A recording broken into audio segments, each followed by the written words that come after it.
no matter how much you love cooking and no matter how practiced you are, the day will come when you just don't want to do it. Yeah. And I just was pleasantly surprised again and again and again over the course of writing by the degree to which once I was standing and holding perishable, edible matter in my hand and starting to smell something and starting to feel something, I would feel happy. I would feel Mm. not completely happy, but I would feel alive. I would be smelling something. Welcome to Mind, Body, Spirit, Food. I'm Nicki Sizemore, and in this podcast, we explore how food connects us and sometimes disconnects us to our minds, bodies, spirits, the earth, and our communities. This is a space dedicated to bringing more presence, intention, ease, and joy into the process of feeding ourselves. Let's dive in. Hello, my friends. Welcome back to the show. Today's episode is one I've been looking forward to sharing with you for a long time. I speak with Tamar Adler, a James Beard Award-winning author. She's written several books, including her latest, Feast on Your Life. If you read the newsletter, I have quoted from this book several times. Tamar has the most incredible way of describing how we can transform the ordinary moments of our life into moments of awe and grace and delight. In this conversation, we talk about cooking, not as performance or productivity, but as care, as presence, as a way of living more fully inside of our lives. We get into a whole bunch of different topics. We talk about Tamar's upbringing, what it means to feast on your life, and how that starts with the care we give ourselves.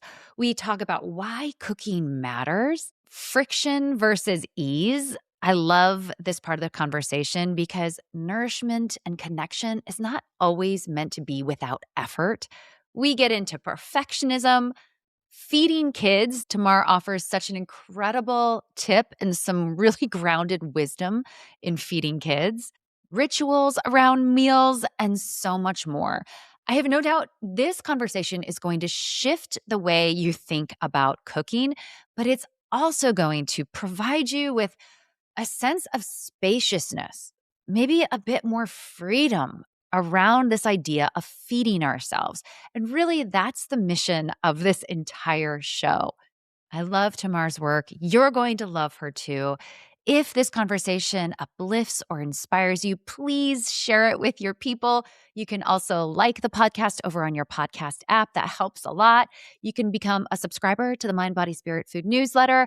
And if you become a paid subscriber for just a few dollars a month, you really make all of this happen. This work could not happen without community support. And I'm so grateful for all of you paid subscribers.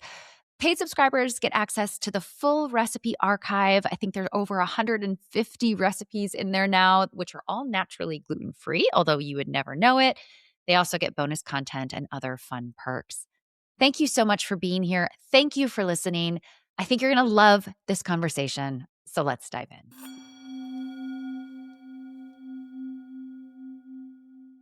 Well, Tamar, welcome to the show. I'm so excited to talk to you today. I'm happy to be here. I'm going to ask you the first question I ask all of my guests so that we can get to know you a little bit more. And that is, what is your cultural upbringing and how has that influenced your relationship to food?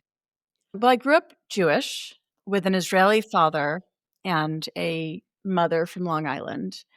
But I think our household ate in a more Middle Eastern way than an American way, in the sense that there was always like a spread of what I guess people think of as mezze, but there were always Israeli olives or Middle Eastern olives and pickles and hummus and pita, like all the time with any meal. And then also in between every meal. There was a kind of like constant grazing of those things available. And in my first book, I wrote at some point that if anybody but the mailman wouldn't make it out of our house without eating a snack. And that was definitely true. You didn't come into the house without getting, olives and pickles. So, and we always had dinner together. So I think food has always been really central to my sense of gathering and family and kind of like all life is always unspooled for me from the table. I love the generosity that's inherent in that way of of living, of like abundant. I grew up in a very different kind of household. And so that sense of feeding people, definitely part of my upbringing, but not the cornerstone of what I experienced. And I think that's so beautiful. And I can see how that informs the work that you do. And Wait, you're I wanna just know what kind of house you grew up in now. I grew up in the Midwest, a kid of the '80s and '90s, and it was like 2 working parents struggling for time. So a lot of fast food, a lot of processed food.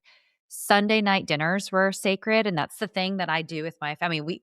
I'm so lucky to be able to eat with my family every night now, and to create the gathering around the table that maybe I didn't have as a kid. Like, we would have the TV on while eating dinner most nights, you know? It was just kinda like, you get fed Yeah, yeah, and off you go. yeah. But there was always that just something about food that was just captivating to me from a Oh, creative sense and then from a sensual sense, I think, and that's, what kind of drew me to this work I do now, and what has always drawn me to your work because you have such a brilliant way of capturing that. So I would love to talk about your book, Feast on Your Life, because, well, let's just start with the title. What does that title mean to mm. you? Well, it's the very end of a Derek Walcott poem with which I start the book, and it's an incredible poem that is about I mean, it's always a fool's errand to say what a poem is about, right? Mm. But to me, this poem now in my life at middle age is very much about remembering how much of one's life one spends with oneself and Mm. trying to treat that self with the kind of care and love you sort of learn over the course of the first half of your life to use with others. And what I really love about that poem is it talks about this very simple ceremony of hospitality, pulling out a chair and putting out bread and wine and greeting oneself and then Mm.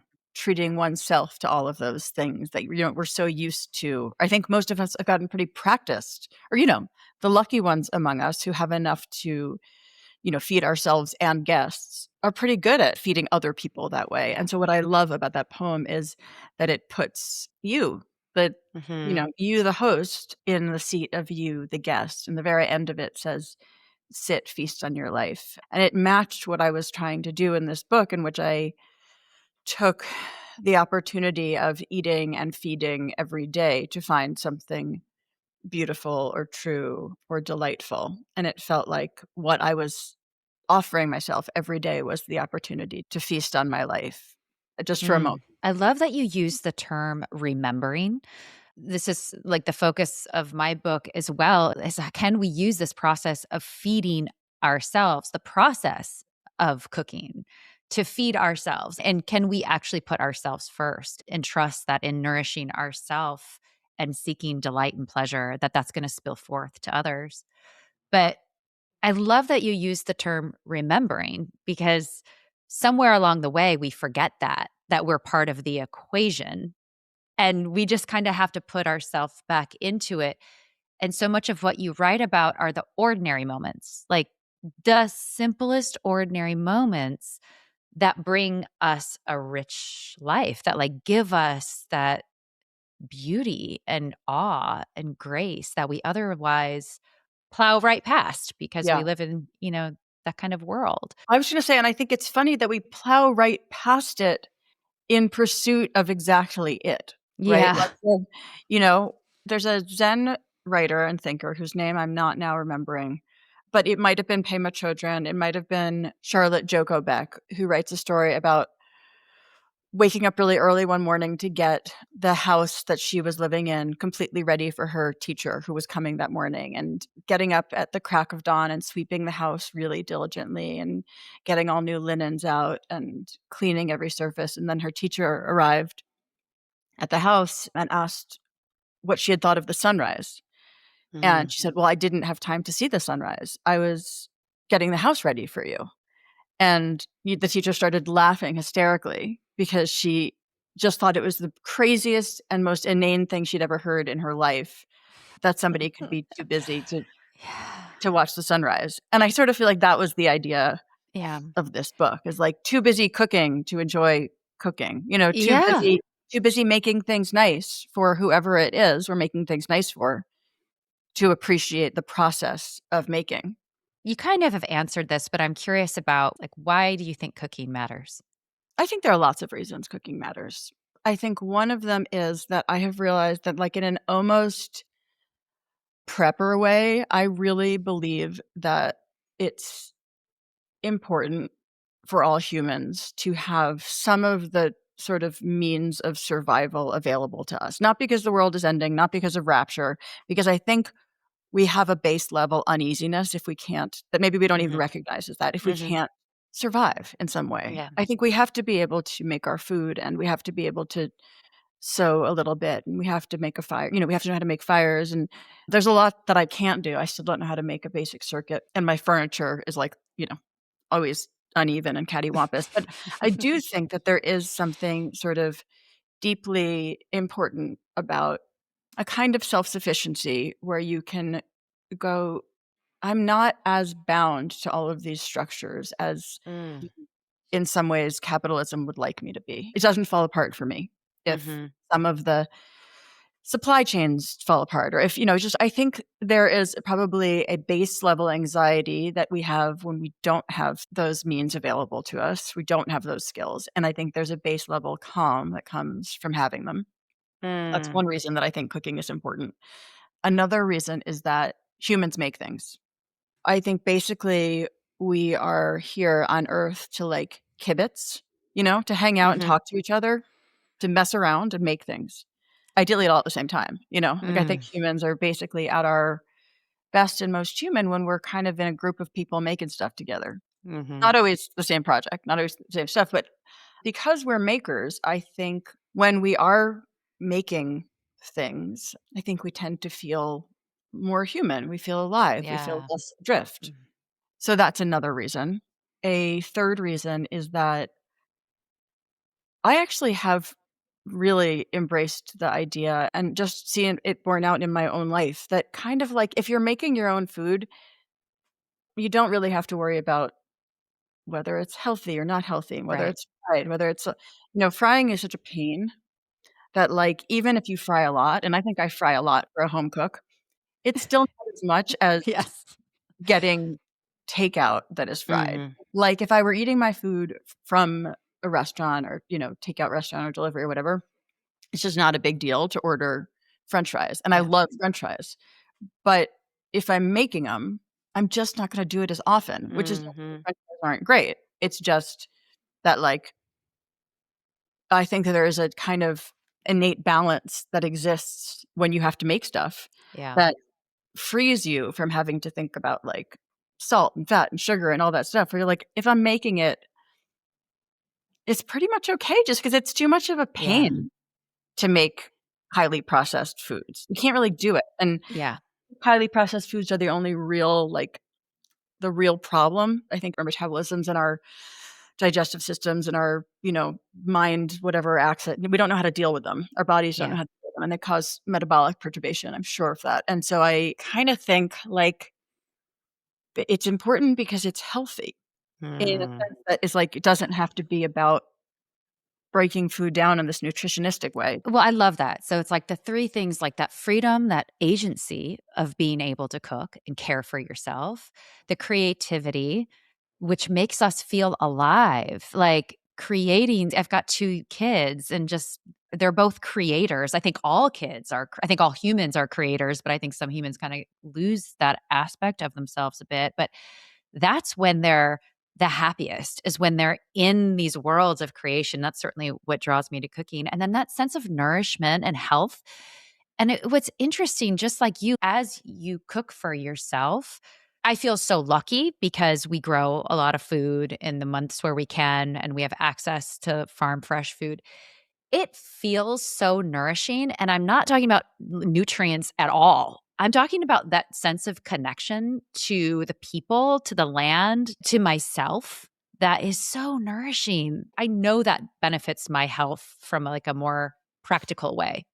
Yeah, and I think, like, I've been thinking a lot recently about friction and ease.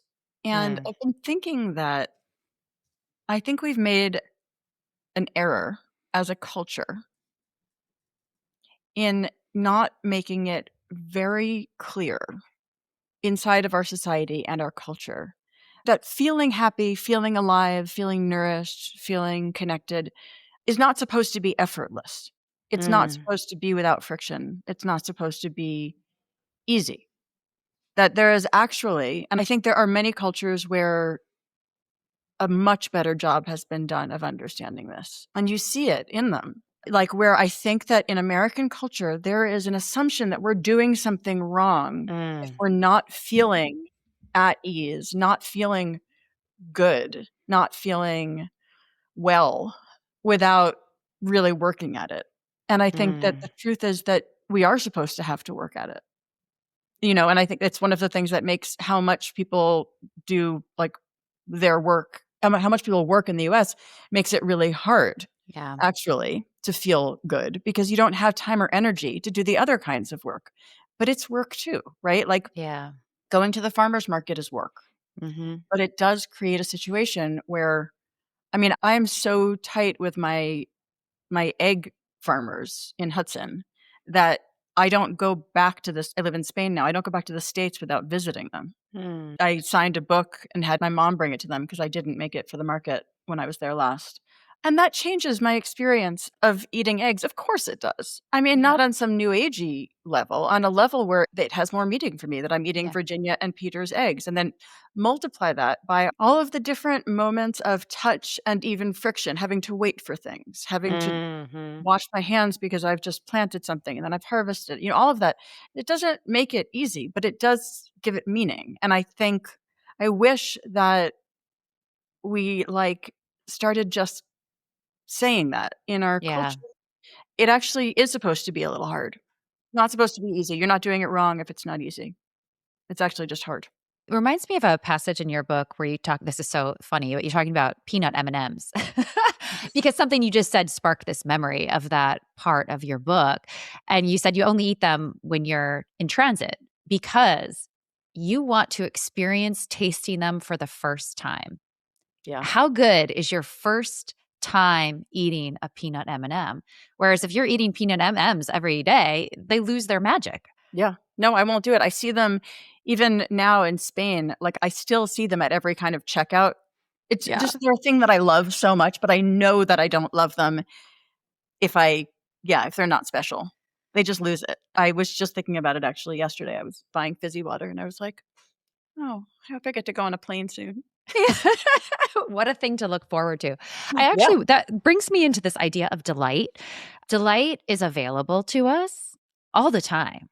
In a newsletter, I quoted you, and I've actually talked about this in a separate podcast of your experience of seeing a cut grapefruit on a cutting board. And it was glistening in such a way, but it was just a cut grapefruit on a cutting board, and it brought tears to your eyes, this moment of awe. How do we access that sense of delight? I'm pretty sure that delight and noticing or delight and awareness. No, I'm going to go with noticing are Mm. the same thing.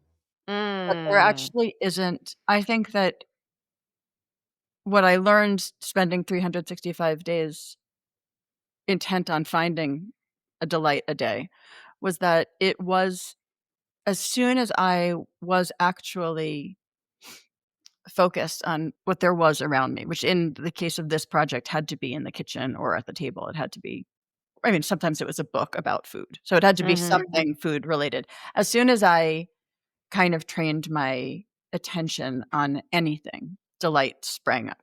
And Mm. so I think that probably, I mean, and what noticing is really is just turning your senses on, Yeah. I think, right? Yeah. Like, not just kind of being passive and a little bit like what I was saying about things not being easy. It's a very different thing to just say like, okay, yeah, of course, I'm always smelling and hearing and seeing and touching, and tasting in some way. Like it's all around me. I can't avoid it. That's different from listening Mm. when you're in the kitchen and really deciding you're gonna notice the differences. Everything smells different at every moment of its cooking. It's so extraordinary when you realize that you're smelling the moment that garlic goes from Mm. like raw to cooked, the very beginning, then that you can actually smell when it gets soft enough to break with a spoon, but before it browns. Those are Yeah. all actual smells. And the smell of like when, rice, it depends on how you cook rice, but when rice comes to a boil, which I let it do for like maybe 15 or 20 seconds before I then lower it to a simmer. If I'm really here and in the kitchen, I hear that. Yeah. And I get a little frisson of delight from hearing that. From it makes me feel almost like a superhero. Yeah. I'm not. This is something we could all do. And I think that goes for all of our senses. I think we're like, we're kind of these nerve endings, but we don't necessarily walk around open in that Mm. way. And I think that probably the reason that grapefruit made me cry was because I had decided I was going to be open. Yeah. I'm going to be looking for this. I'm going to be smelling and seeing. And as soon as you do that, it's incredible how sort of, I don't know, how moving the world can become.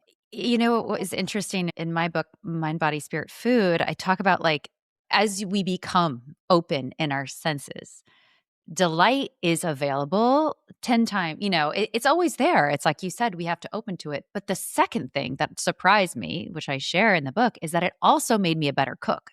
And it's Mhm. just what you're talking about. It's like instead of simply being in reaction mode all the time, we're reciprocating with our food. It's like, again, it goes back to that relationship with the food.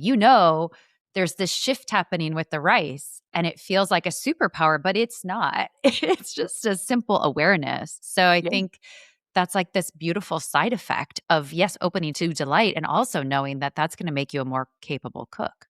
Okay, so for your book, for those who haven't read it, every day you write something for an entire year, something, as you said, about food that touched you.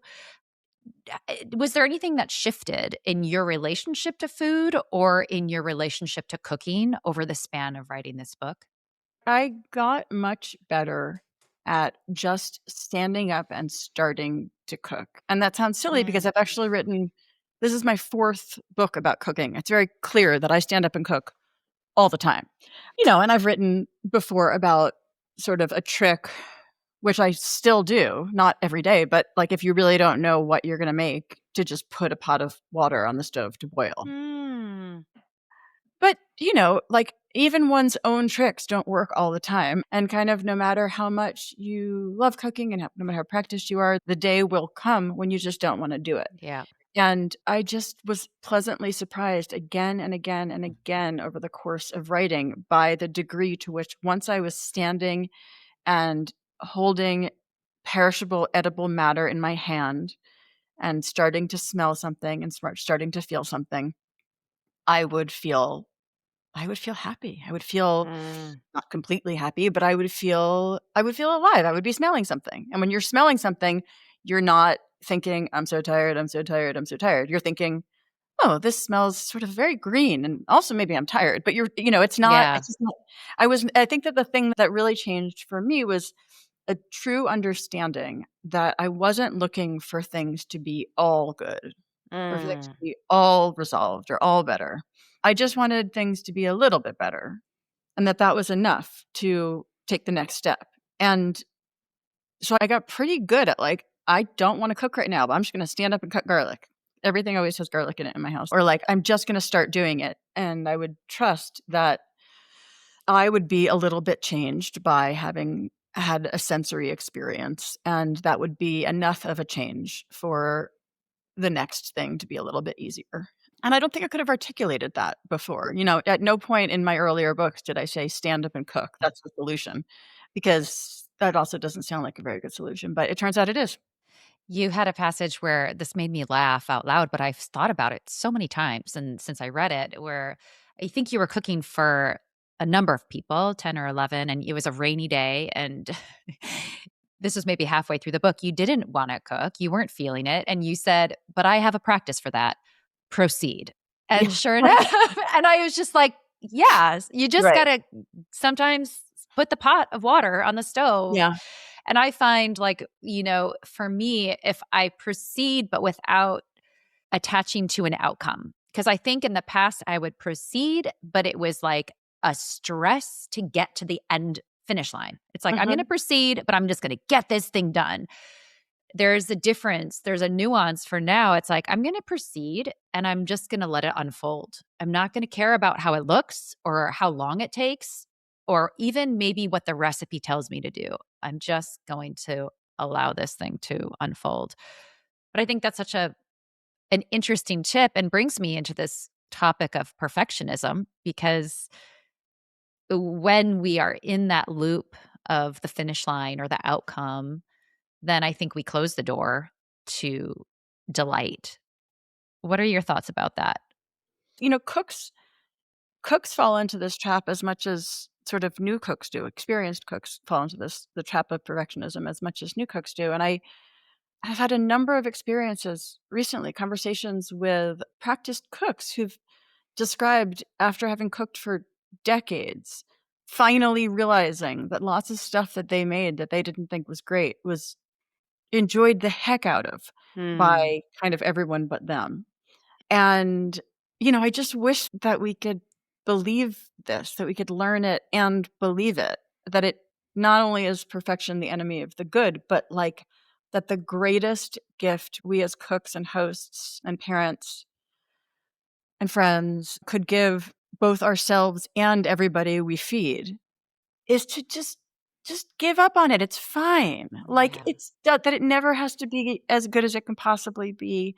And the best thing that we could do would be to just let it be fine. It doesn't have to Mm, be great. It just doesn't have to be. And I identify the trap of thinking it could have been a little bit different. It could have been a little better. But I've had such bad experiences with people in pursuit of that and such good experiences in my own life and in, just in feeding people. It's so evident that what anybody you're feeding wants is to be fed and to feel your grace. Meaning, mm, if you really need to express your disappointment with yourself over whatever it is, you can write that down on a piece of paper and put it in your pocket or burn it. But like, you don't, you're not giving in the same, you're not giving with open hands and open yeah. arms if you spend the time that you are feeding people talking about the mistakes that you made Yeah. or how you wished it had been different. And I think it's almost like giving with one hand and taking away with another. And that's what perfectionism is and Yeah. does. I think that lots of times there's stuff that I make. I recently was making scones because I bake scones a lot just because 'cause they're so easy, and my son likes them. It's like a fun, easy thing to do, early in the morning. Mm, And I was baking them with Jessie Sheehan, who does, like, great videos on Instagram and a podcast, and mhm. she was asking me, like, "Wait, you don't put, like, demerara or sugar on top of the scones?" Or, like, and I was like, "I just don't like, I'm not ever shooting for things to be as good as they can possibly be. Oh, I'm just I never. love that. I'm just I'm just going scone. I'm not going, like, Mm, best scone." And I also realized, like, I never try to make them all the same size, and I don't mm, get worked up if some of them are a little, like, misshapen. I just don't care. You just 'cause nobody else cares, but the only thing that you can do to actually make somebody care or make a meal a little worse is stress about what you could have done better. I think it's so much more important to kind of give wholeheartedly and yeah. wholly than it is to have, like, a little crunch of sugar on your scone. Who cares? There's so much freedom. Like when you said that, it's a massive exhale because we live in this visual social media world where everyone's trying to prove their worth by making the perfect whatever. And it's like the opposite of the point. Like you said, it's so obvious. And I think we forget it that that's exactly the opposite of the point of cooking for others and for cooking for ourselves. It's about nourishment, not about perfection. I do want to ask you about cooking for your son because I have kids too. And I think cooking for kids can be bewildering at sometimes. And it can also be incredibly joyful and it can teach us a lot. What has cooking for your son taught you?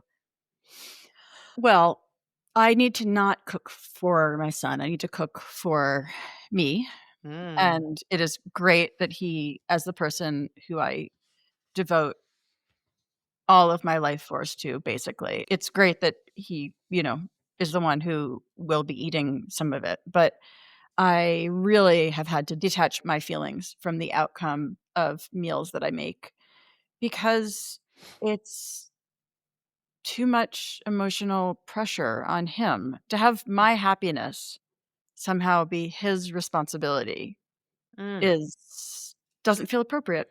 It's Mm. not that doesn't feel like what I should be doing, and because he is not a super appreciative eater, Mhm. sometimes he eats more and sometimes less, and I just have had to really kind of separate what I'm doing. When I feel like he hasn't eaten anything green in weeks, then I tell him he has to eat some salad or some broccoli, and he does.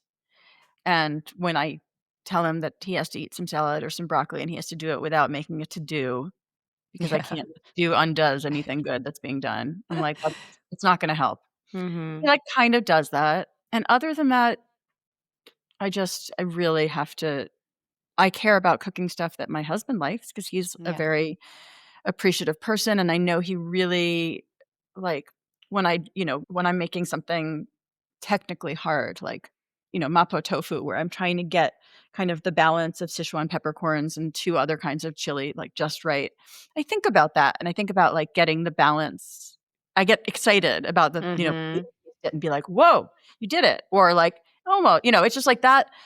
But with my son, I just really try to, for his sake and for my sake, I try to keep my feelings and his feelings sort of like in our own little Mm. bubbles. And I try to make one thing, or I think I do successfully. I'm committed to always having one thing that he will reliably eat in Yeah. every meal, which is, I guess, the Ellen Satter division of responsibility in eating. And I Yeah. read that when he was real small, and I just decided that that made sense, and that is what I do. So there is one thing that he will reliably eat, and then Mhm. offered the other things, and other than he's now 9, and I think, even though I'm not supposed to tell him he has to eat salad, he actually likes it enough that I feel okay strong-arming him into salad or something a couple times a week. Yeah. He's not being forced, he's fine.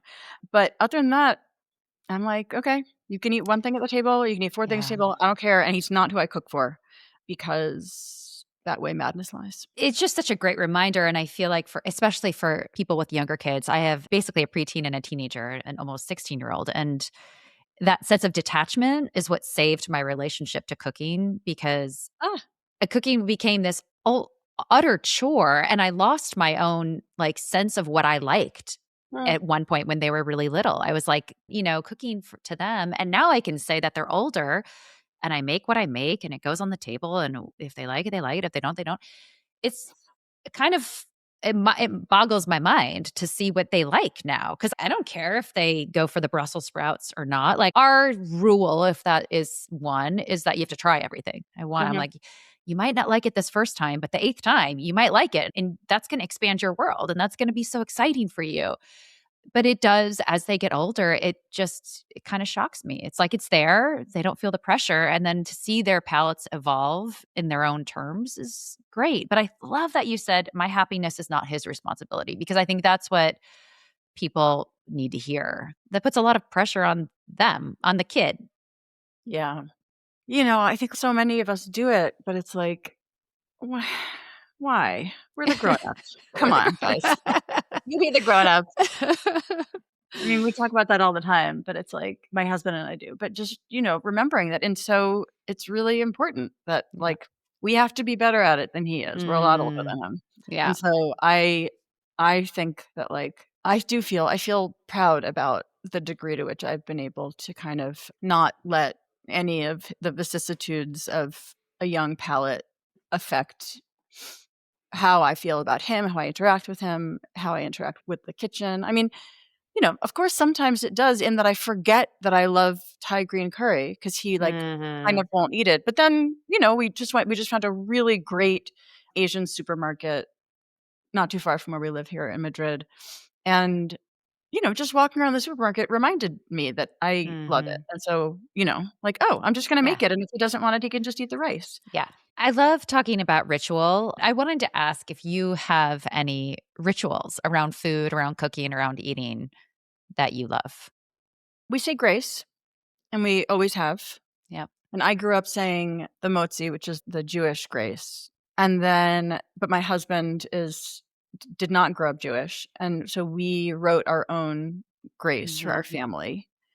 And it's thank you to everyone and everything, both present and not, who took part in bringing this meal to our table, which is long and wordy and annoying, but we tried to like kind of cover all of our bases. And I love how instinctive it is to Yeah. us, and anybody who eats at our house regularly knows it, and little kids people I always hear from parents that kids will go home to their own houses and always ask to start doing it. Pretty much anybody Yeah. who's eaten at our house regularly says something or sometimes says something at their house because their kids will want to. So that one really matters. Even now without a dryer, I am a firm believer in cloth napkins. I really like cloth napkins.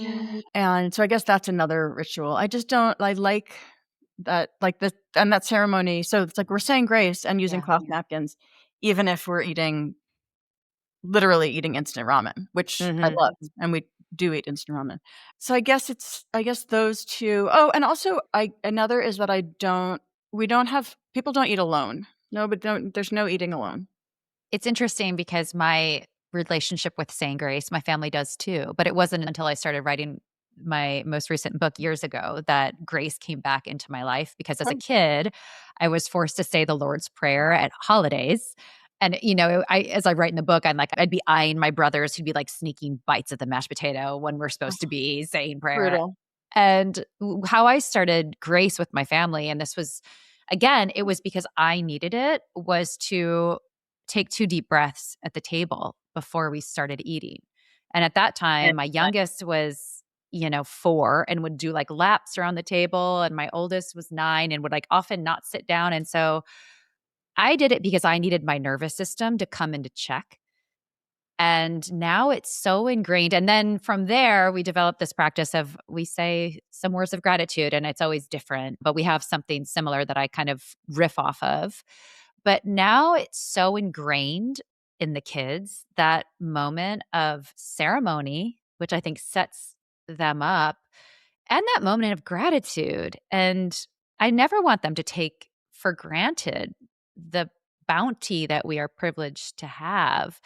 And I think it lends more delight to the meal. It creates something special instead of like, you know, my experience as a kid of like wolfing down dinner while the TV's on and you don't even like notice that you just ate.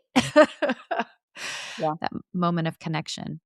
Yeah. I think it carves out a space that feels special, and once it's like that. I think that any ceremony has a way of evoking holiness, Mm, and I think that's what grace does, and having, like, not using paper stuff, and yeah. it's like we're saying it's important, and so it is. Yeah, exactly. On Sunday nights, we always light candles, and sometimes on the weekday I do just randomly, and it's like my kids are like, "Ooh, it's a special meal," even Yeah, though it might be like soup and grilled cheese. It just yeah. transforms it. If you were to leave our listeners with a single idea about cooking, maybe as a single idea maybe of how to reframe cooking in their lives, what would it be? I think it would probably be to the degree that they feel comfortable doing it, focus on the act of feeding and the gathering and the ritual more than on the details of the food or the meal, because I think that's the part that stays. And I think Mhm. that, grilled cheese and soup or grilled cheese and no soup or toast eaten sort of calmly without arguing over how many pieces of toast a kid is allowed to eat, or, whether toast is a good enough meal, like all of that, just the simplest meal eaten in calm at a kind of calm, respected table, in a Mhm. respectful gathering, ends up being more nourishing than something you've tried to make special or fancy or good or, Mhm. a new recipe. And I guess I would just say, yeah, that focusing on kind of the well-being of the eating more Mm. than on trying to make something new or interesting might be a way of taking some of the pressure off and also getting more out of it. I love it. I'm going to end with the last question I ask all of my guests, and it's just a fun one. If it were your last meal on earth in this moment right now, I were to hand you a plate of food, what would you choose? Okay. It would be potatoes and artichokes with aioli. Mm, mm, mm, mm. Yes. Right, you do?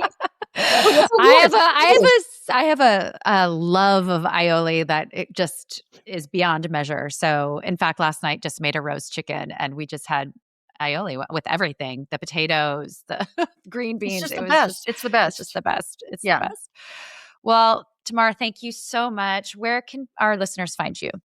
I can be found on Substack at The Kitchen Shrink, which is my culinary advice column. And I really, really love when people write in with questions so that I can give them advice. So you can send a query to me on my Substack. And I'm on Instagram, and my new book, Feast on Your Life, is for sale anywhere books are sold. Wonderful. I will be sure to link to all of that. Thank you so much. Thank you, Nikki. Thank you so much for listening. If this work resonates with you in any way, you can support it by leaving a review or comment or sharing it with friends. Also, you can sign up for the newsletter, Mind, Body, Spirit, Food. And by becoming a paid member for just $5 a month, you help fund this entire project. Thank you so much to all of you who are already subscribed, especially to those paid subscribers. This work could not happen without you. I'm Nicki Sizemore, and as always, remember to nourish yourself with intention and love.